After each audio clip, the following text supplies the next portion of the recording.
Custo de vida, emprego e desemprego, cesta básica, tarifas públicas, salário mínimo. Agora, na Brasil Atual, a análise do DIEESE.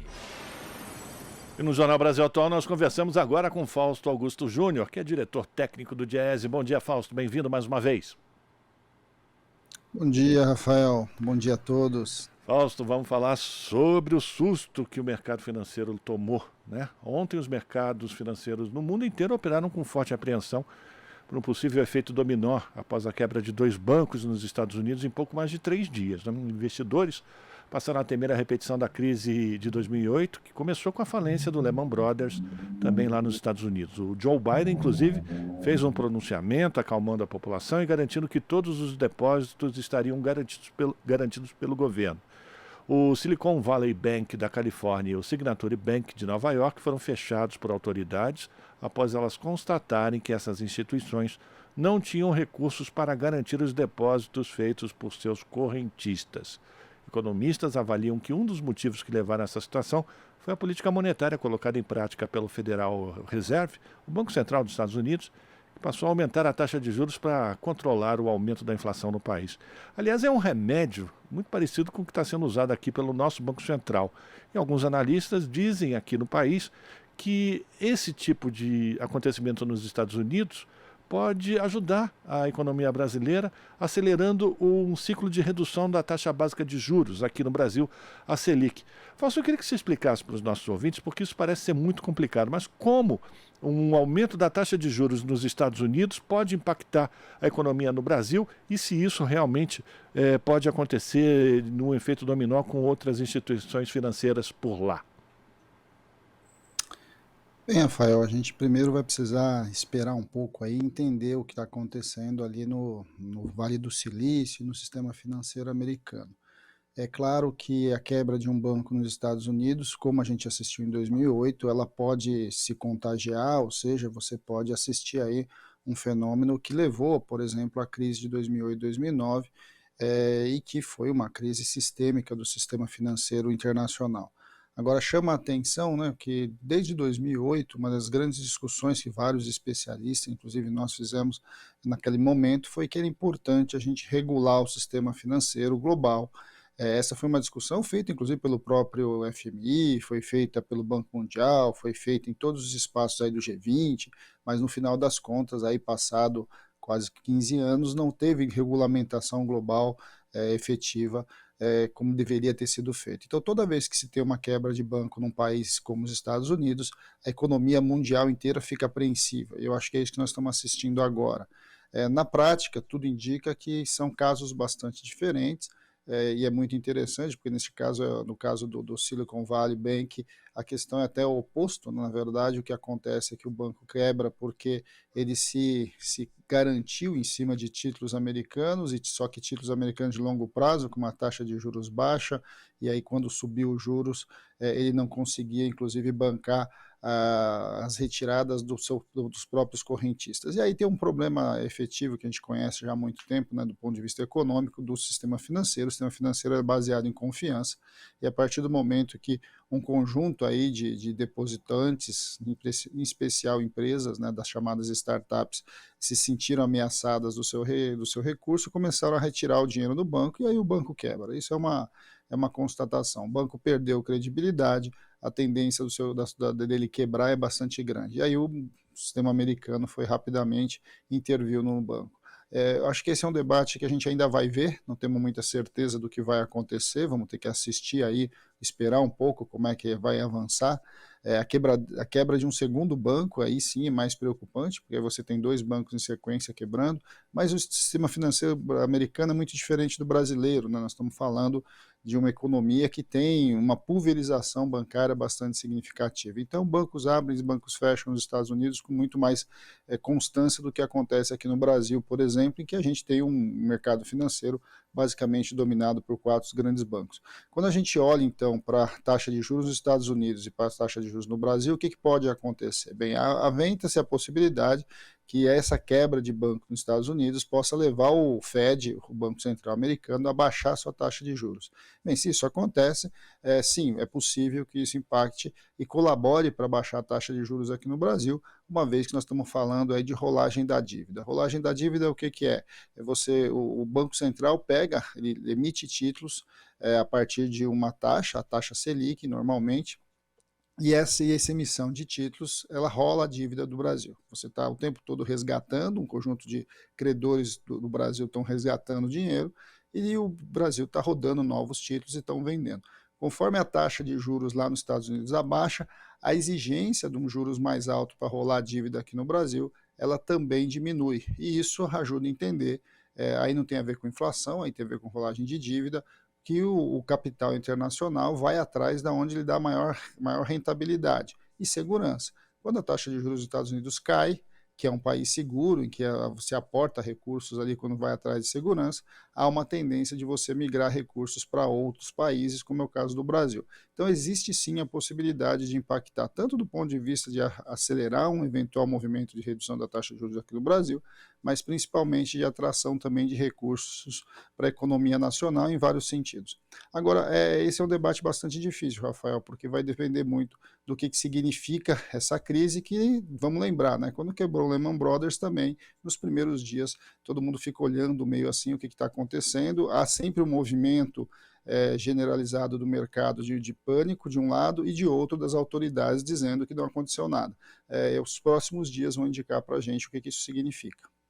Lembrando então, e para a gente tentar, enfim, entender de uma maneira mais, a grosso modo, né, Fausto, aumentaram os juros nos Estados Unidos, os investidores, em vez de investir em empresas, preferiam utilizar os juros do governo americano, ou seja, o rentismo lá começou a falar mais alto e os bancos não conseguiam pagar esses juros para os seus correntistas, e a partir daí houve essa correria ou essa demandada desses clientes. A gente pode resumir, grosso modo, dessa forma?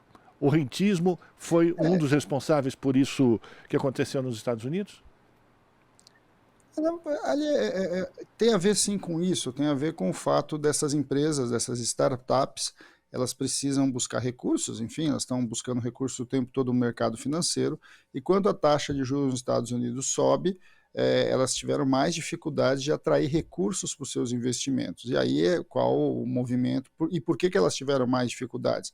Porque aí o conjunto dos aplicadores, em vez de colocar o recurso nas empresas, colocam o recurso nos títulos americanos. Quando elas tiveram mais dificuldades, como elas tiveram mais dificuldades para atrair capital, elas foram buscar os seus recursos dentro do banco que elas têm guardado, que também elas aplicam, que é o Silicon Valley, que é um dos bancos importantes aí dessas chamadas startups.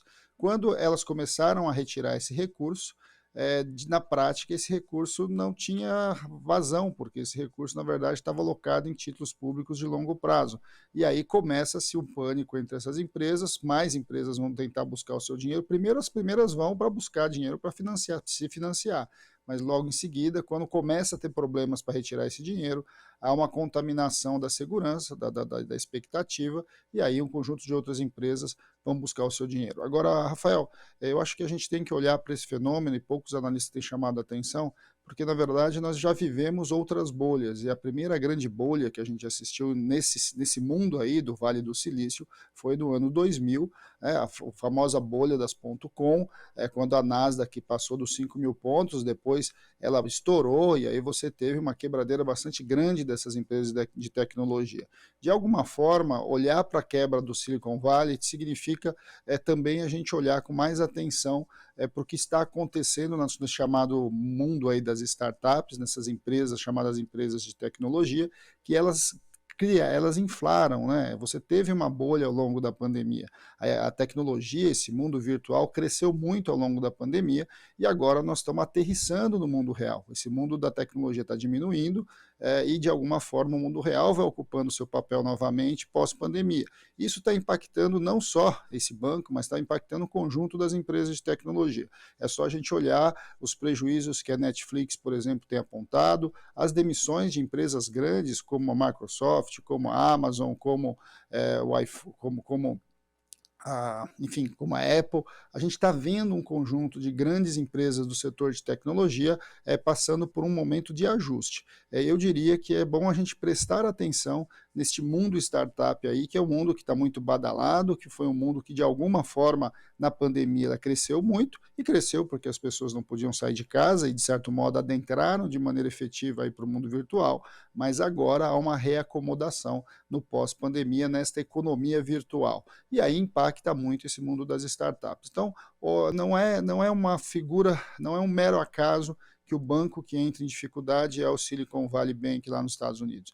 De alguma forma, isso está vinculado também a esse ecossistema aí das startups, que é bom a gente prestar um pouco de atenção, até porque o mundo real está aí e é a economia real que, de fato, faz o mercado e a economia global crescer. Fausto, voltando aqui para o Brasil, essa instabilidade internacional acontece no momento em que o Fernando Haddad, o nosso ministro da Fazenda, está finalizando uma proposta de arcabouço fiscal. Esse tipo de instabilidade, esse nervosismo do mercado financeiro pelo mundo todo pode de alguma maneira influir também nos rumos da política monetária que o Fernando Haddad está tentando finalizar e também apresentar ao Congresso Nacional? Como é que você avalia as consequências disso para a nossa realidade aqui no Brasil? Bem, Rafael, aí nós temos dois lados, né? O sistema tem um lado importante, né, de um sistema bancário concentrado, como é o caso do Brasil.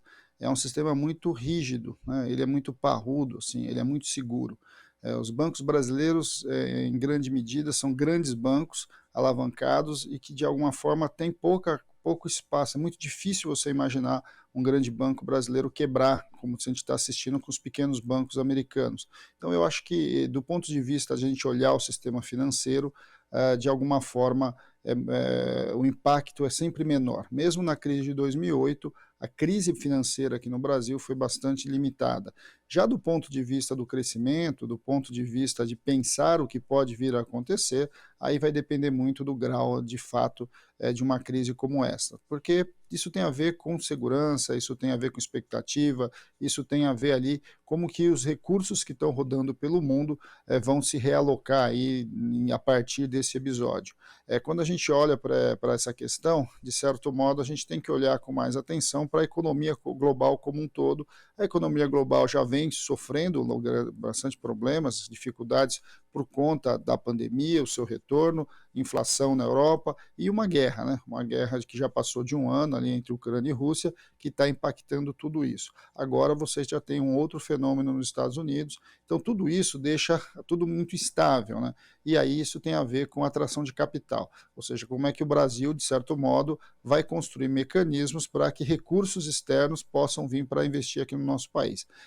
Eu acho que esse é um debate que está colocado, mas ao mesmo tempo o Brasil é um país bastante seguro, porque por outro lado, o sistema financeiro bastante estável e de outro lado você tem o Brasil com uma reserva internacional bastante consistente, que foi construída ao longo dos primeiros anos do governo Lula e que de alguma forma dá estabilidade para o Brasil nas diferentes crises. O Brasil não vive mais aqueles ataques especulativos que a gente, por exemplo, assistiu na época do governo Fernando Henrique, e toda a crise internacional era um soluço lá fora e uma pneumonia aqui dentro.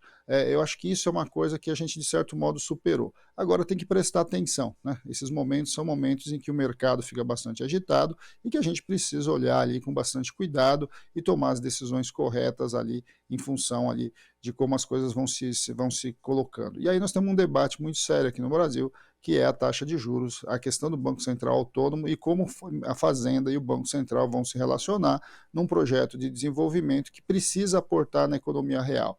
Nós precisamos fortalecer o nosso mercado interno, ampliar a nossa renda, melhorar a vida real das pessoas, porque de fato é a economia real que puxa o nosso desenvolvimento. Eu quero chamar a atenção novamente, olhar para a quebradeira ali, para a quebra do Silicon Valley, é de alguma forma a gente olhar um pouco para essa panaceia das chamadas startups, né? E eu acho que a gente precisa olhar isso com mais cuidado e pensar no nosso caso, no Brasil, numa economia aí que se assenta ali na necessidade das pessoas e na construção e na melhoria de vida do nosso país. Por aí talvez a gente vai encontrar caminhos muito mais consistentes do que esse mercado bastante instável aí das chamadas empresas de tecnologia ou criptomoedas ou uma série de infinidades aí de novidades que a gente vem assistindo nos últimos anos. Agradecer a participação de Fausto Augusto Júnior, diretor técnico do Diese aqui no Jornal Brasil Atual. Fausto, forte abraço para você, a gente continua em contato, até uma próxima. Até uma próxima, Rafael, e bom dia a todos novamente. Bom dia. Fausto Augusto Júnior, aqui no Jornal Brasil Atual. Estamos apresentando Jornal Brasil Atual. As notícias que os outros não dão.